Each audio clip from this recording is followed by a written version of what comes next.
Now, this year marks the 60th anniversary of the Duke of Edinburgh Award in Australia, an initiative encouraging young people to be active in their local communities. More than 700,000 Australians have completed the award since its inception, and you're about to meet one of them. 19-year-old Clare Freeman received her Gold Award this year, and she joins us now along with the award's CEO, Peter Kaye. Welcome to both of you. Thank you. Peter, can I start with you? Just the significance of reaching 60 years. The significance is that the program's been so adaptive over that time. When it was designed 60 years ago, there was no way they thought it would be still rolling out around the world, 130 countries, 60 years later. How's it changed then? The four-part program has not. That is the incredible part about the early design features. They designed it so that it wasn't locked in activity. It had four elements to it, and people like Clare choose those activities to reflect their interests and to reflect the options within their community. So they do the volunteering, they do a personal skill, they do a health, physical activity, and they do a team adventure.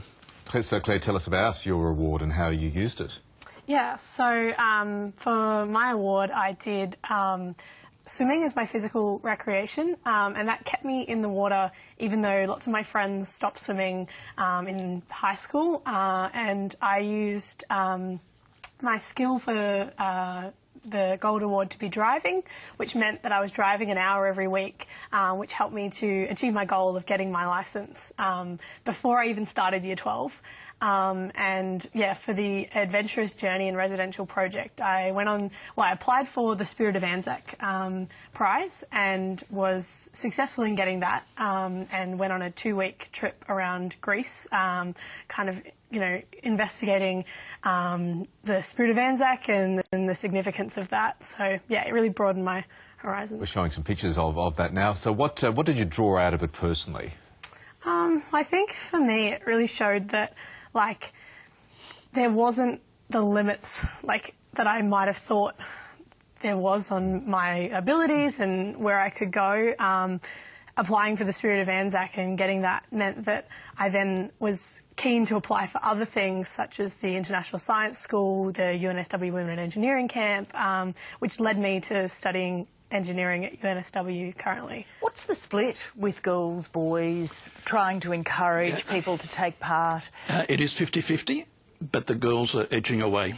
So, but there's more of them. More girls. Yeah, they're girls. Sorry, Michael. There are more girls, and at the longest level, the gold level, more girls are completing than guys by a long shot. Oh, so our perseverance, our sticking with it, our smarts, tuition, if you can rattle Thanks for asking. Hey, it turns out you did the award some time ago as well, Peter. How did you go and what was your focus? I did my award through later part of high school and through university. One of the interesting things, talking about creating lifelong habits for my volunteering, I joined the State Emergency Service as a SES volunteer.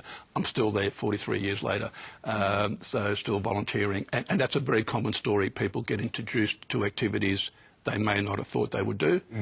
And those positive lifelong habits are formed. And how did you go sort of throughout the award process? Were you good?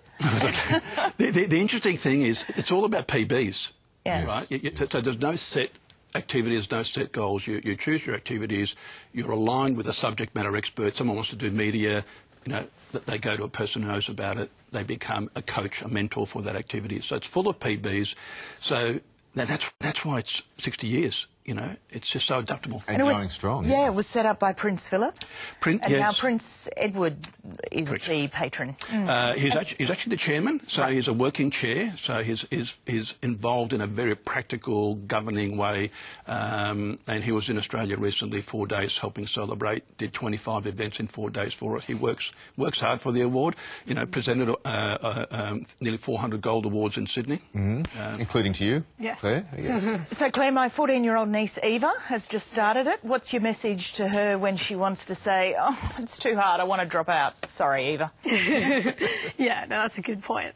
I would say, yeah, even though it is a big commitment and it can be daunting at times to think, how am I going to do this and how am I going to find the time for this, I would just encourage everyone to stick with it. The benefits of finishing it is bigger than any challenge that you're going to face along the way. I thought that like volunteering in Year 12 was going to be just a massive time commitment, but actually every Friday going into the Italian aged care home and spending an hour with the residents there turned out to be the best part of my week. And yeah, it gave me a real appreciation for volunteering. And yeah, so I would just encourage everyone, you can do it and just keep doing it. Oh, Claire, that's a lovely thought to end on. Thank you very much. And Peter, appreciate you coming in, both of you. Lovely. Good luck. Thanks, Lisa.